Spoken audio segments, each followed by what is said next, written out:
इस वीडियो में हम आपको कुरान पाक की दो अजीम और बाबरकत सूरतें सुनाने जा रहे हैं, सूरह यासीन और सूरह रहमान। अगर आप इन दोनों सूरतों को सिर्फ एक मरतबा भी दिल से सुन लें तो इंशाअल्लाह अल्लाह आपके बिगड़े हुए काम बनना शुरू हो जाएंगे। दोस्तों, सूरह यासीन को कुरान का दिल कहा जाता है और सूरह रहमान दिलों को सुकून देने वाली सूरत है। ये ऐसी बाबरकत सूरत है कि जिस नेक मकसद के लिए भी सुना जाए अल्लाह के हुक्म से वो मकसद पूरा हो जाता है। जिस घर में इन सूरतों की तिलावत होती है वहाँ बेशुमार बरकतें नाजिल होती हैं और अल्लाह ताला उस घर के लोगों को परेशानियों और मुसीबतों से महफूज रखता है। अगर आप रोज़ाना सूरह यासीन और सूरह रहमान सुनने का मामूल बना लें तो कामयाबी आपका मुक़द्दर बन सकती है। अगर आपको लगता है कि आपके घर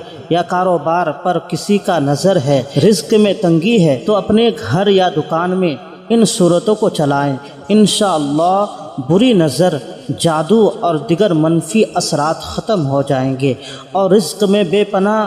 बरकत होगी। याद रखें, इन सूरतों को सिर्फ सुनना है, लेकिन शर्त यह है सुनना शुरू करें तो मुकम्मल सुनें, अधूरा ना छोड़ें। अगर आप कुरान पाक से मोहब्बत करते हैं तो इस वीडियो को अभी लाइक करें। आखिर में दुआ है कि या अल्लाह, जो लोग सूरह यासीन और सूरह रहमान को मुकम्मल सुनते हैं अपनी रहमत से उनकी तमाम परेशानियां दूर फरमा, उनके बिगड़े हुए काम बना दे और उनकी जायज़ हाजात को पूरा फरमा। आमीन। दोस्तों, कमेंट में आमीन ज़रूर लिखें, क्या पता किसकी ज़ुबान से निकली दुआ कबूल हो जाए। आप अपने दिल में नेक मकसद रखकर इन मुबारक सूरतों को सुने।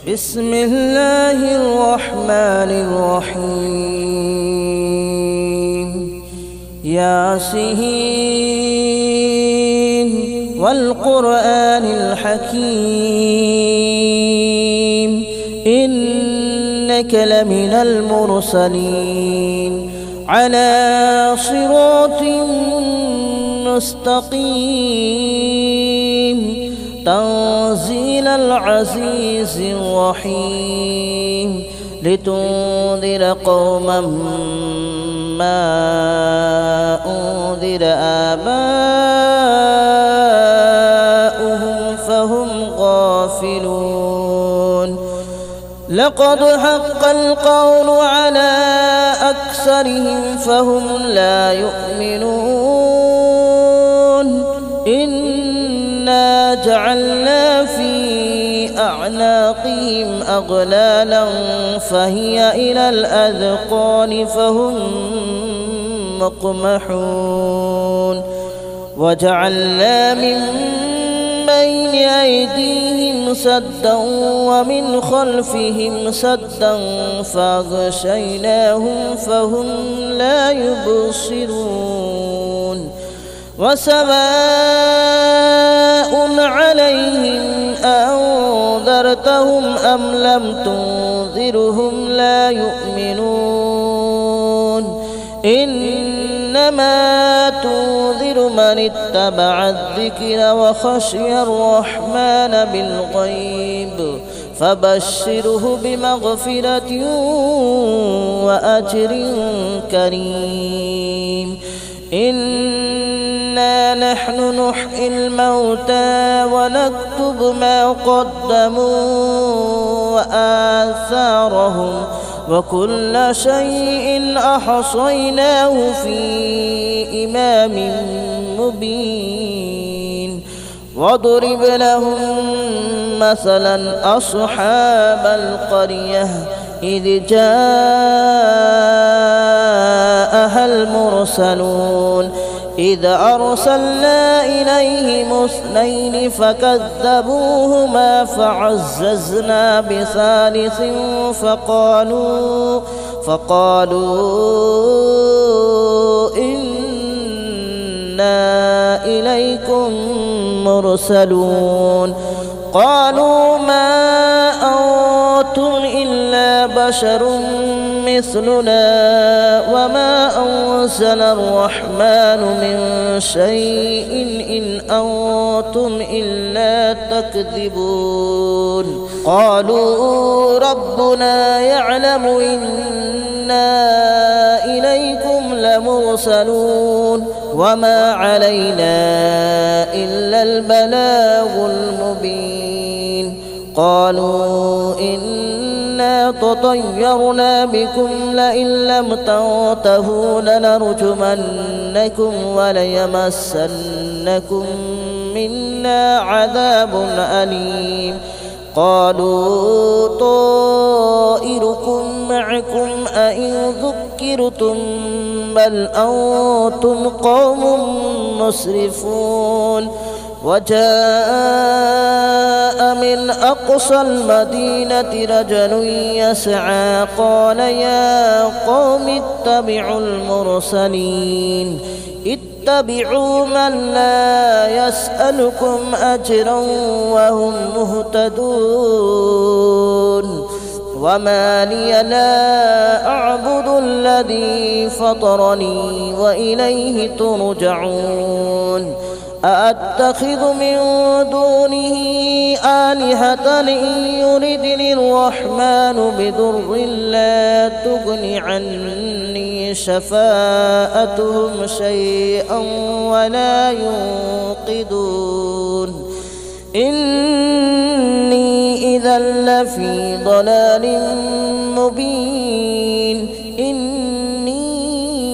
آمنت بربكم فاسمعون. قيل ادخل الجنة قال يا ليت قومي يعلمون بما غفر لي ربي وجعلني من المكرمين.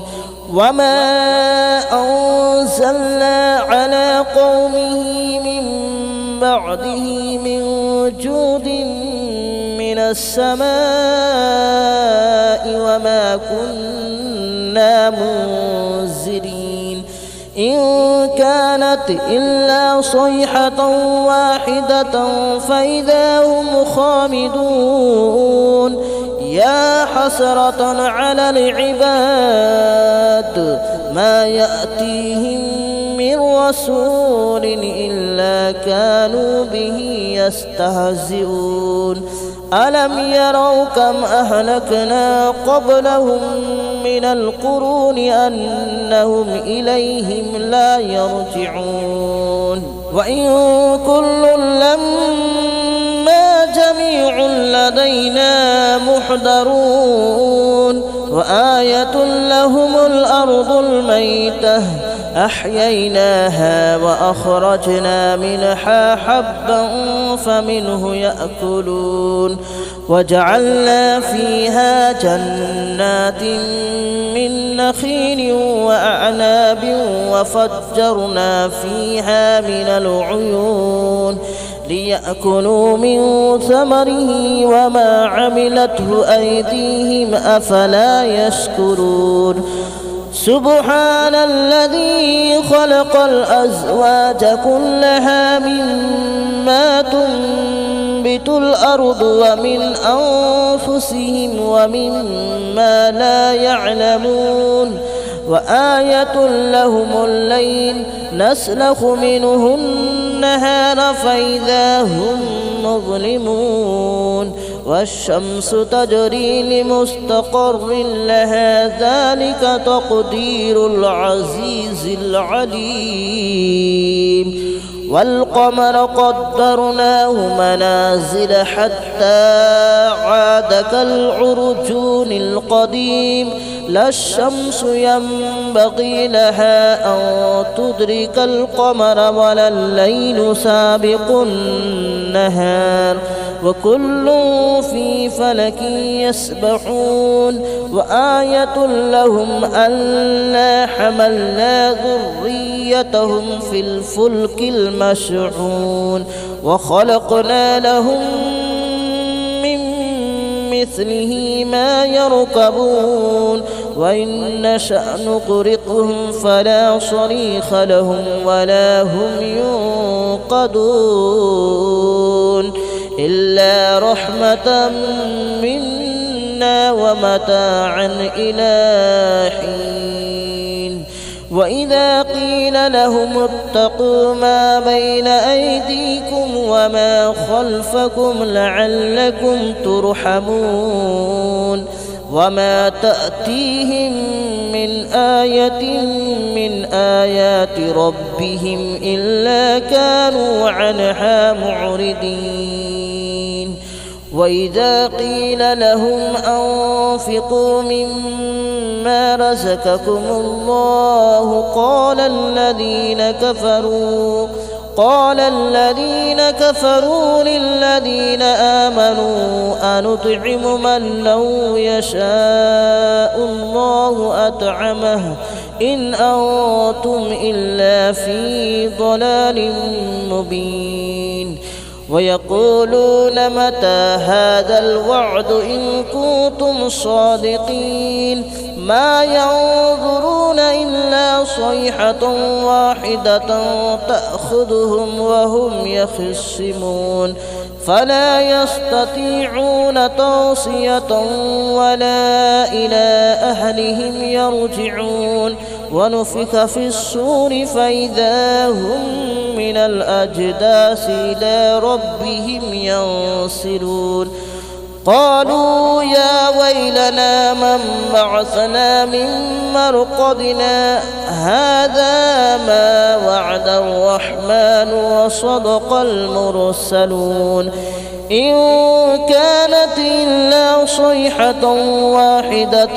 فإذا هم جميع لدينا محضرون فاليوم لا تظلم نفس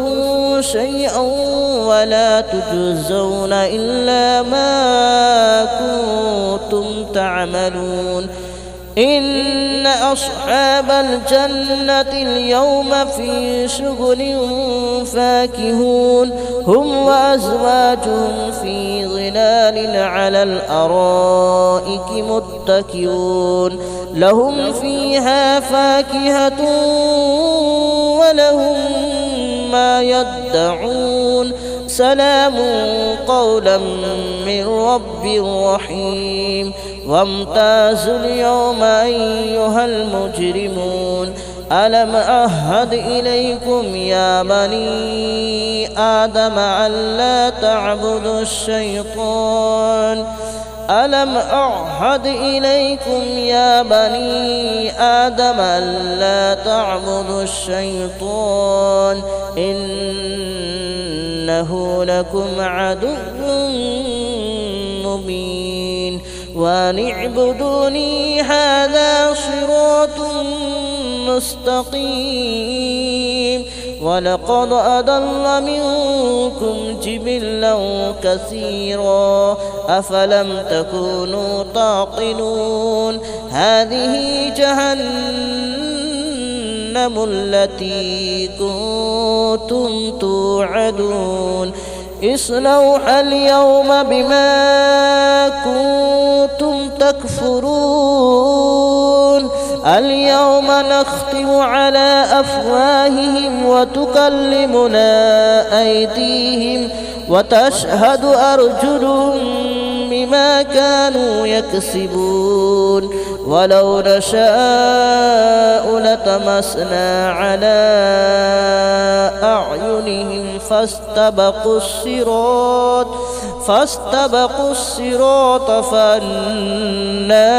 يبصرون ولو نشاء لمسخناهم على مكانتهم فما استطاعوا مضيا ولا يرجعون ومن نعمره ننكسه في الخلق أفلا يعقلون وما علمناه الشعر وما ينبغي له إن هو إلا ذكر وقرآن مبين لينذر من كان حيا ويحق القول على الكافرين أولم يروا أنا خلقنا لهم مما عملت أيدينا أنعاما فهم لها مالكون وذللناها لهم فمنها ركوبهم ومنها يأكلون ولهم فيها منافع ومشارب أفلا يشكرون واتخذوا من دون الله آلهة لعلهم ينصرون لا يستطيعون نصرهم وهم لهم جند محضرون فلا يحزنك قولهم إنا نعلم ما يسرون وما يعلنون أولم ير الإنسان أنا خلقناه من نطفة فإذا هو خصيم مبين وضرب لنا مثلا ونسي خلقه قال من يحيي العظام وهي رميم قل يحييها الذي أنشأها أول مرة وهو بكل خلق عليم الذي جعل لكم من الشجر الأخضر نارا فإذا أنتم منه توقدون أوليس الذي خلق السماوات والأرض بقادر على أن يخلق مثلهم بلى وهو الخلاق العليم إنما أمره إذا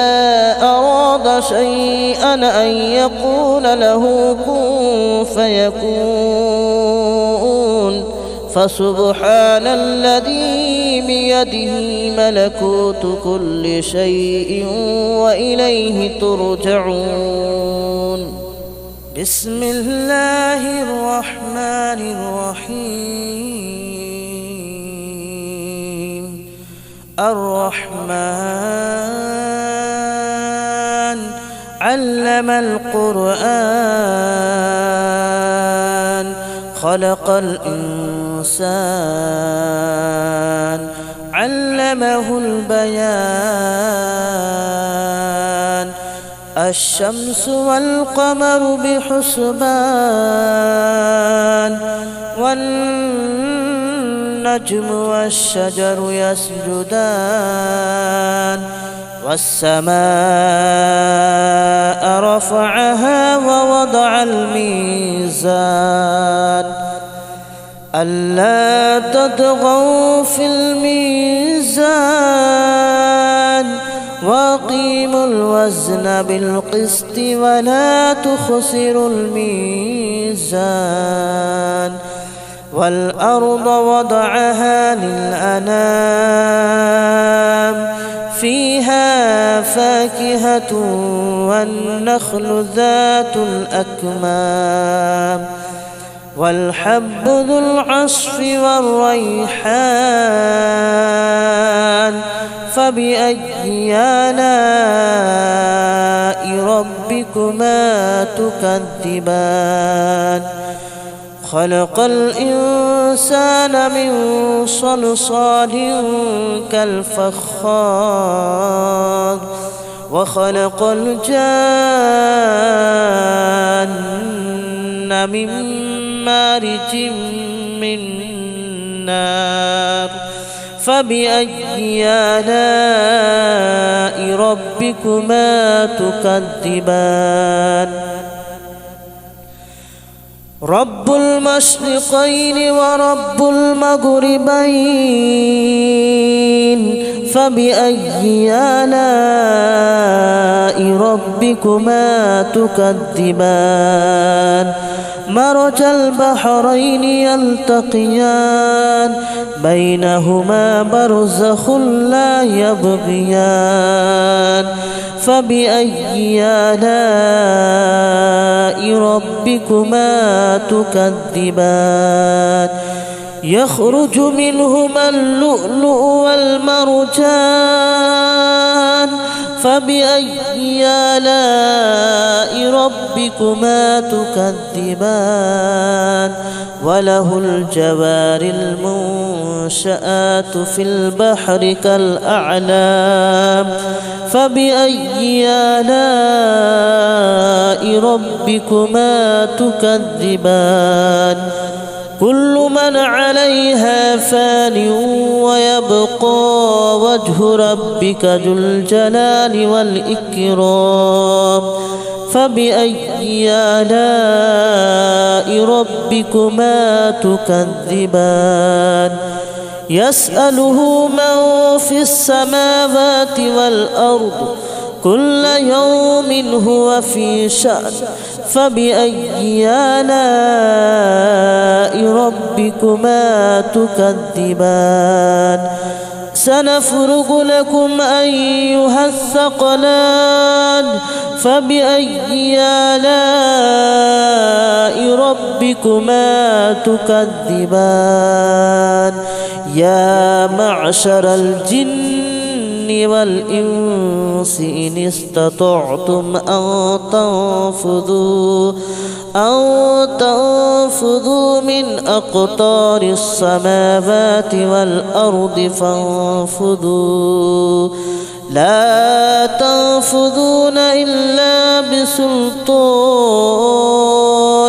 فبأي آلاء ربكما تكذبان يرسل عليكما شواظ من نار ونحاس فلا تنتصران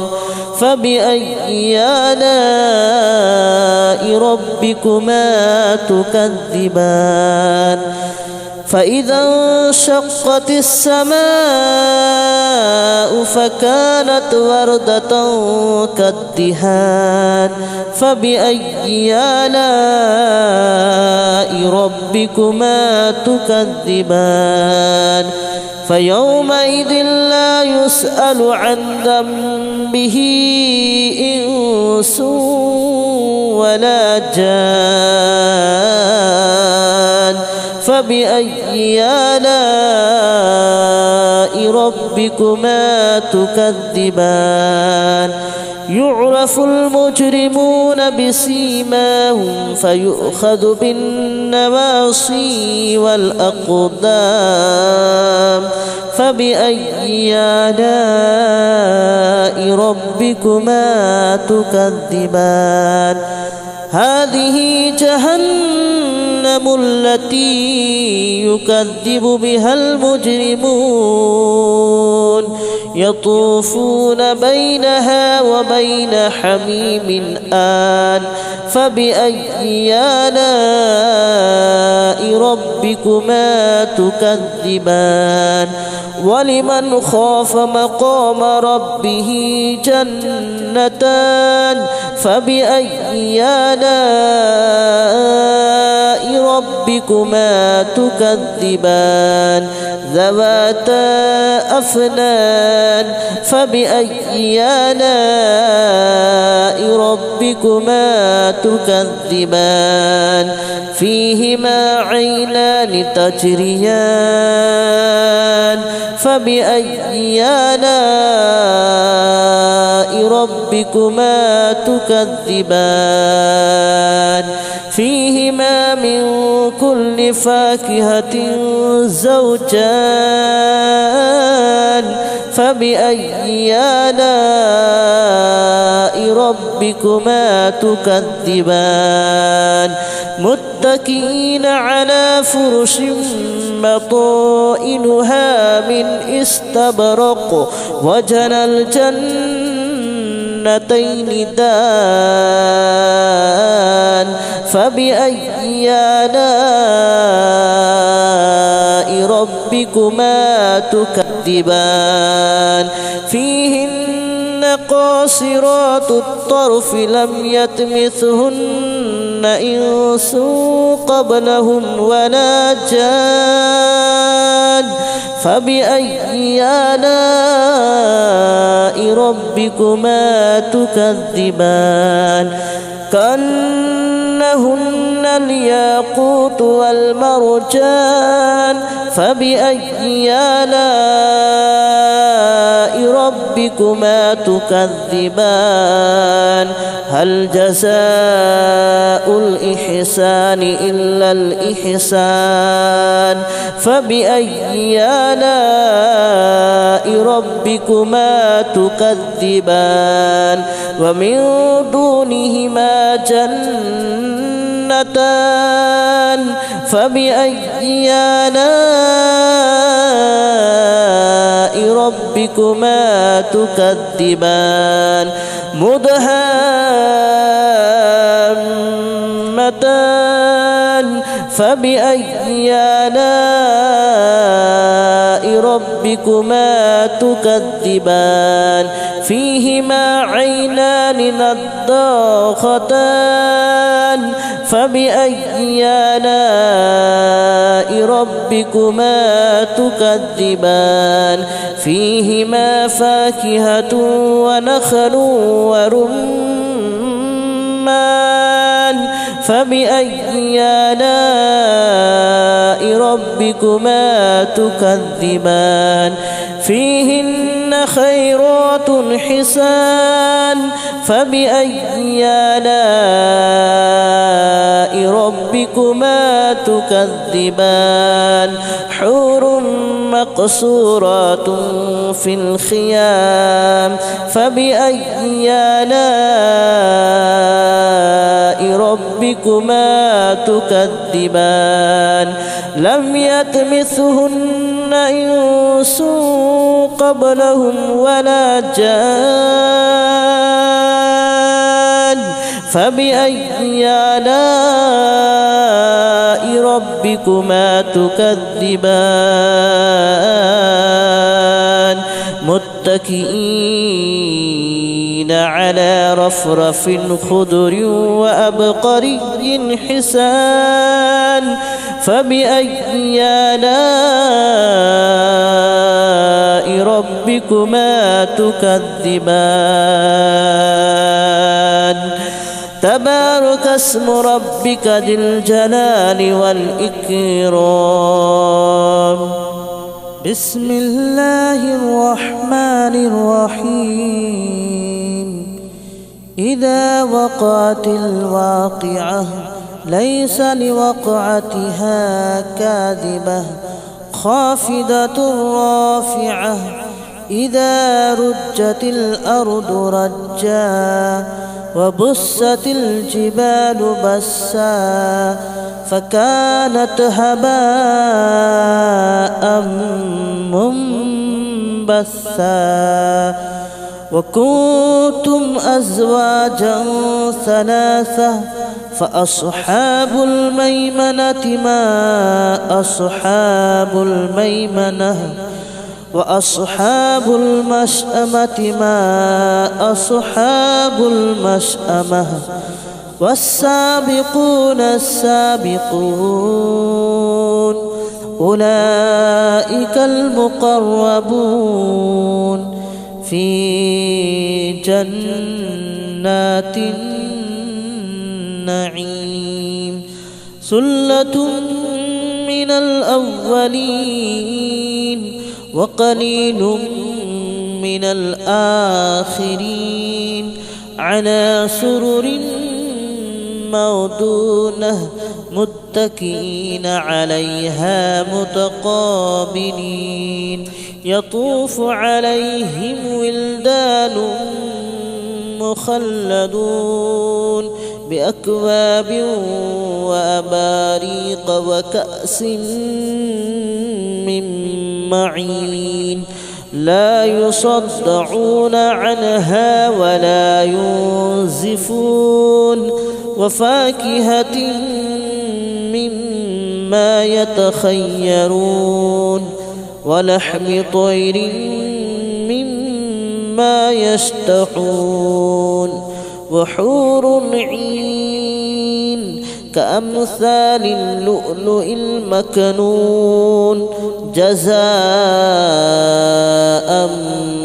بما كانوا يعملون لا يسمعون فيها لغوا ولا تأثيما إلا قليلا سلاما سلاما وأصحاب اليمين ما أصحاب اليمين في سدر مخدود وطلح منضود وظل ممدود وماء مسكوب وفاكهة كثيرة لا مقطوعة ولا ممنوعة وفرش مرفوعة إنا أنشأناهن إن شاء فجعلناهن أبكارا عربا أترابا لأصحاب اليمين ثلة من الأولين وثلة من الآخرين وأصحاب الشمال ما أصحاب الشمال في سموم وحميم وظل من يحموم لا بارد ولا كريم إنهم كانوا قبل ذلك مترفين وكانوا يصرون على الحنث العظيم وكانوا يقولون أئذا متنا وكنا ترابا وعظاما أئنا لمبعوثون أو آباؤنا الأولون قل إن الأولين والآخرين لمجموعون إلى ميقات يوم معلوم ثم إنكم أيها الضالون المكذبون لآكلون من شجر من زقوم فمالئون منها البطون فشاربون عليه من الحميم فشاربون شرب الحميم هذا نزلهم يوم الدين نحن خلقناكم فلولا تصدقون أفرأيتم ما تمنون أأنتم تخلقونه أم نحن الخالقون نحن قدرنا بينكم الموت وما نحن بمسبوقين على أن نبدل أمثالكم وننشئكم فيما لا تعلمون ولقد علمتم النشأة الأولى فلولا تذكرون أفرأيتم ما تحرثون أأنتم تزرعونه أم نحن الزارعون لو نشاء لجعلناه هطاما فظلتم تفكهون إنا لمغرمون بل نحن محرومون أفرأيتم الماء الذي تشربون أأنتم أنزلتموه من المزن أم نحن المنزلون لو نشاء جعلناه أجاجا فلولا تشكرون أفرأيتم النار التي تورون أنشأتم شجرتها أم نحن المنشئون نحن جعلناها تذكرة ومتاعا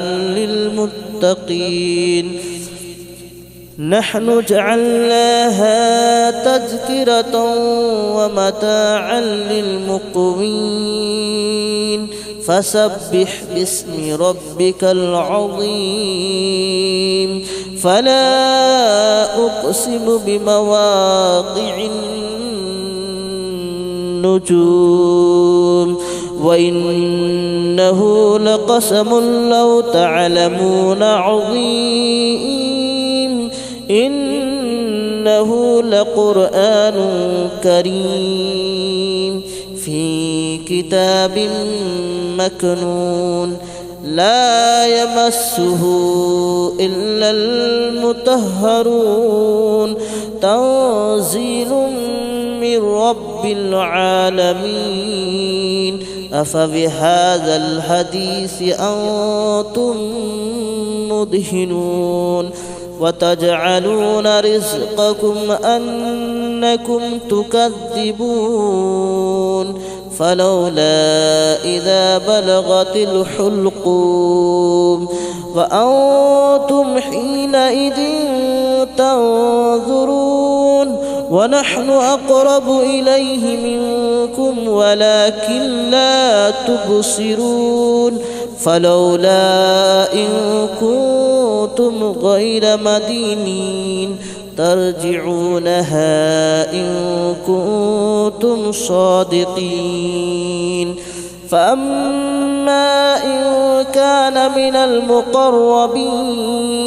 فروح وريحان وجنة نعيم وأما إن كان من أصحاب اليمين فسلام لك من أصحاب اليمين وأما إن كان من المكذبين الضالين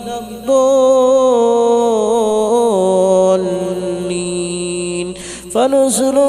من حميم وتصلية جحيم إن هذا لهو حق اليقين فسبح باسم ربك العظيم بسم الله الرحمن الرحيم ياسين والقرآن الحكيم إنك لمن المرسلين على صراط مستقيم تنزيل العزيز الرحيم لتنذر قوما ما أنذر آباؤهم فهم غافلون لقد حق القول على أكثرهم فهم لا يؤمنون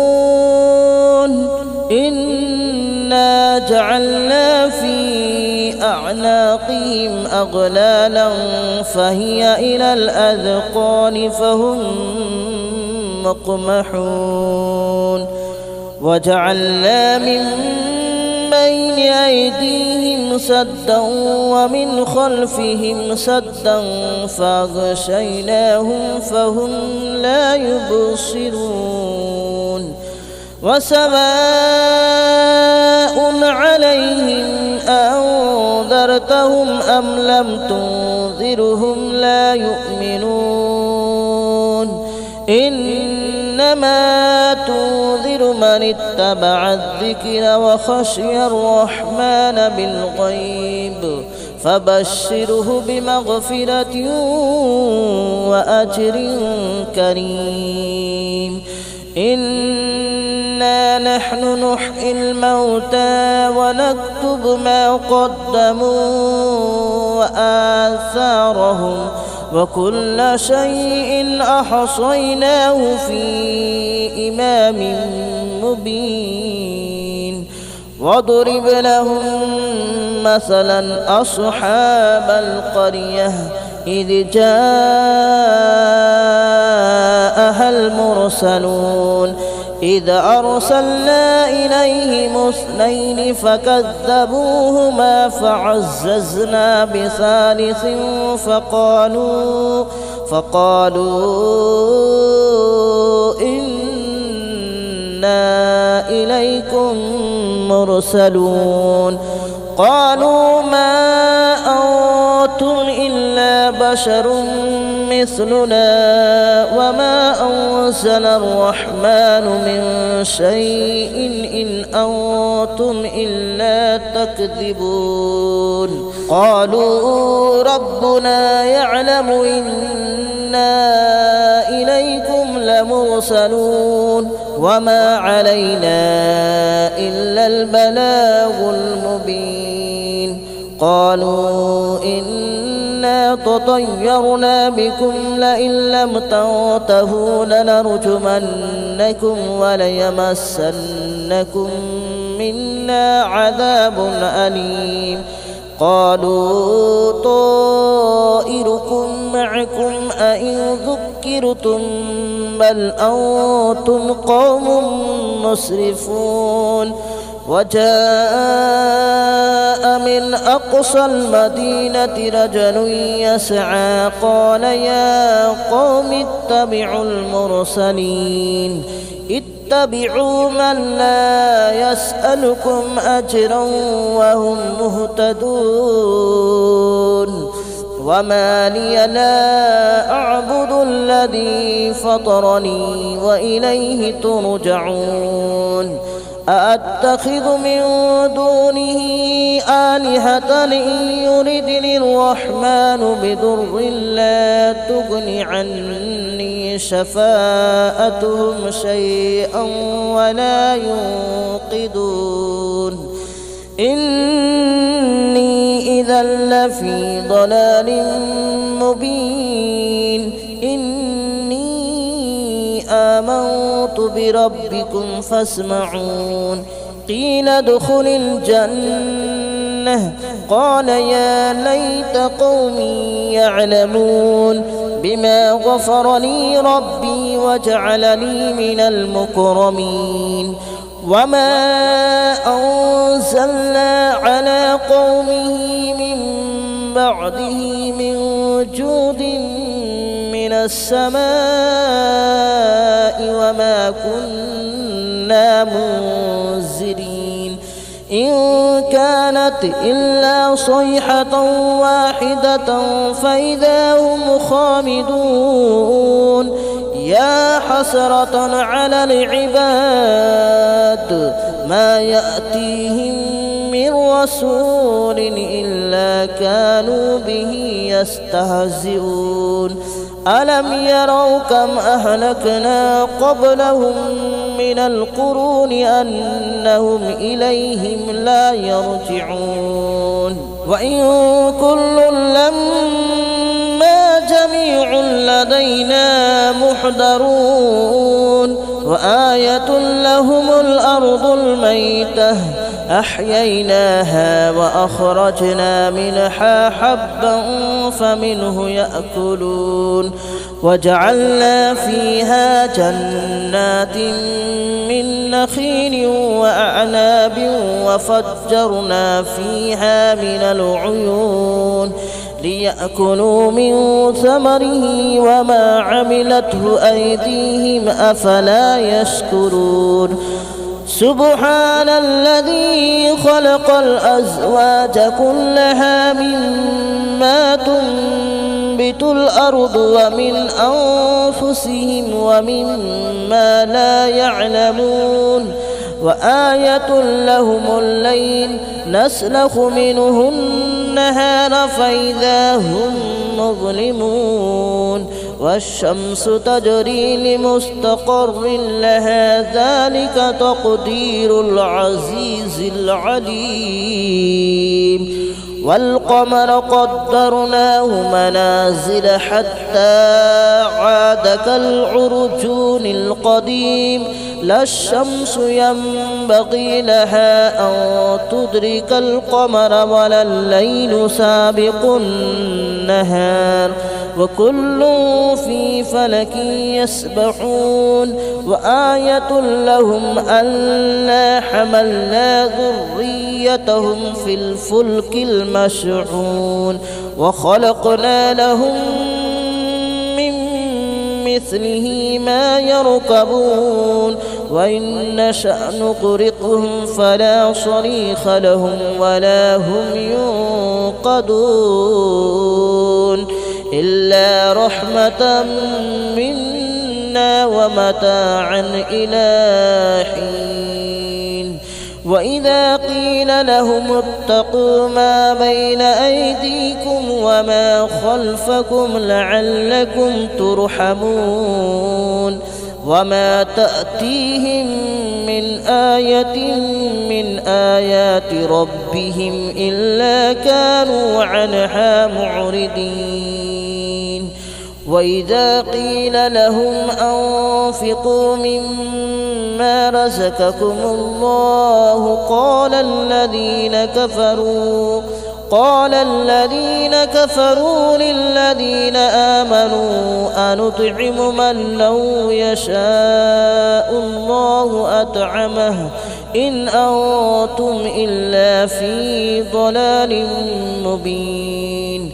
ويقولون متى هذا الوعد إن كنتم صادقين ما ينظرون إلا صيحة واحدة تأخذهم وهم يخصمون فلا يستطيعون توصية ولا إلى أهلهم يرجعون ونفخ في الصور فإذا هم من الأجداث إلى ربهم ينسلون قالوا يا ويلنا من بعثنا من مرقدنا هذا ما وعد الرحمن وصدق المرسلون إن كانت إلا صيحة واحدة فإذا هم جميع لدينا محضرون فاليوم لا تظلم نفس شيئا ولا تجزون إلا ما كنتم تعملون إن أصحاب الجنة اليوم في شغل فاكهون هم وأزواجهم في ظلال على الأرائك متكئون لهم فيها فاكهة ولهم ما يدعون سلام قولا من رب رحيم وامتازوا اليوم أيها المجرمون ألم أعهد إليكم يا بني آدم ألا تعبدوا الشيطان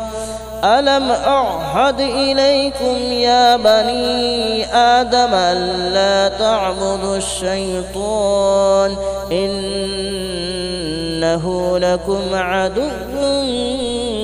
مبين وأن اعبدوني هذا صراط مستقيم ولقد أضل منكم جبلا كثيرا أفلم تكونوا تعقلون هذه جهنم التي كنتم توعدون اصلوها اليوم بما كنتم تكفرون اليوم نختم على أفواههم وتكلمنا أيديهم وتشهد أرجلهم بما كانوا يكسبون ولو نشاء لطمسنا على أعينهم فاستبقوا الصراط فأنى يبصرون ولو نشاء لمسخناهم على مكانتهم فما استطاعوا مضيا ولا يرجعون ومن نعمره ننكسه في الخلق أفلا يعقلون وما علمناه الشعر وما ينبغي له إن هو إلا ذكر وقرآن مبين لينذر من كان حيا ويحق القول على الكافرين أولم يروا أنا خلقنا لهم مما عملت أيدينا أنعاما فهم لها مالكون وذللناها لهم فمنها ركوبهم ومنها يأكلون ولهم فيها منافع ومشارب أفلا يشكرون واتخذوا من دون الله آلهة لعلهم ينصرون لا يستطيعون نصرهم وهم لهم جند محضرون فلا يحزنك قولهم إنا نعلم ما يسرون وما يعلنون أولم ير الإنسان أنا خلقناه من نطفة فإذا هو خصيم مبين وضرب لنا مثلا ونسي خلقه قال من يحيي العظام وهي رميم قل يحييها الذي أنشأها أول مرة وهو بكل خلق عليم الذي جعل لكم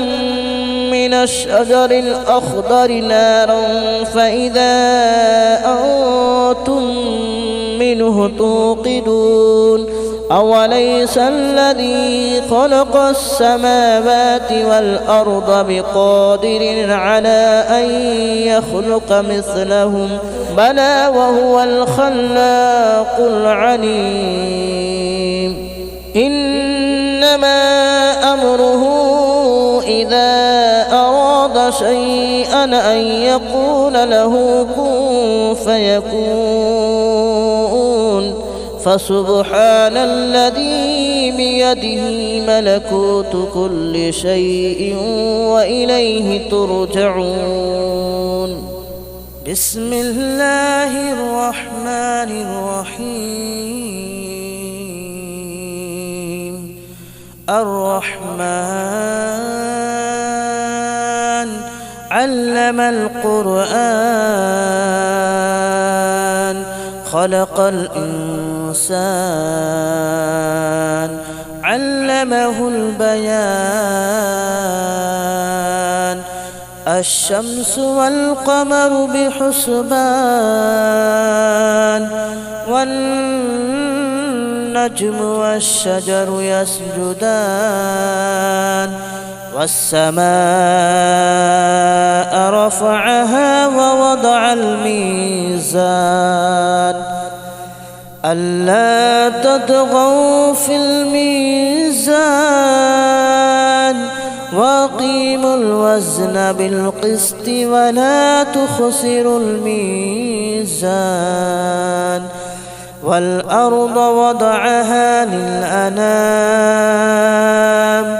فيها فاكهة والنخل ذات الأكمام والحب ذو العصف والريحان فبأي آلاء ربكما تكذبان خلق الإنسان من صلصال كالفخار وخلق الجان من مارج من نار فبأي آلاء ربكما تكذبان رب المشرقين ورب المغربين فبأي آلاء ربكما تكذبان مرج البحرين يلتقيان بينهما برزخ لا يبغيان فبأي آلاء ربكما تكذبان يخرج منهما اللؤلؤ والمرجان فبأي آلاء ربكما تكذبان وله الجوار المنشآت في البحر كالأعلام فبأي آلاء ربكما تكذبان كل من عليها فان ويبقى وجه ربك ذو الجلال والإكرام فبأي آلاء ربكما تكذبان يسأله من في السماوات والأرض كل يوم هو في شأن فبأي آلاء ربكما تكذبان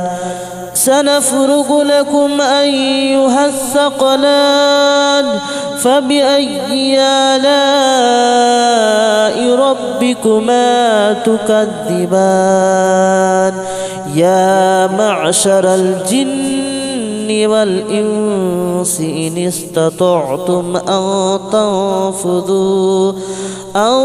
تنفذوا من أقطار السماوات والأرض فانفذوا لا تنفذون إلا بسلطان فبأي آلاء ربكما تكذبان يرسل عليكما شواظ من نار ونحاس فلا تنتصران فبأي آلاء ربكما تكذبان فإذا انشقت السماء فكانت وردة كالدهان فبأي آلاء ربكما تكذبان فيومئذ لا يسأل عن ذنبه إنس ولا جان فبأي آلاء ربكما تكذبان يعرف المجرمون بسيماهم فيؤخذ بالنواصي والأقدام فبأي آلاء ربكما تكذبان هذه جهنم التي يكذب بها المجرمون يطوفون بينها وبين حميم آن فبأي آلاء ربكما تكذبان ولمن خاف مقام ربه جنتان فبأي آلاء ربكما تكذبان ذواتا أفنان فبأي آلاء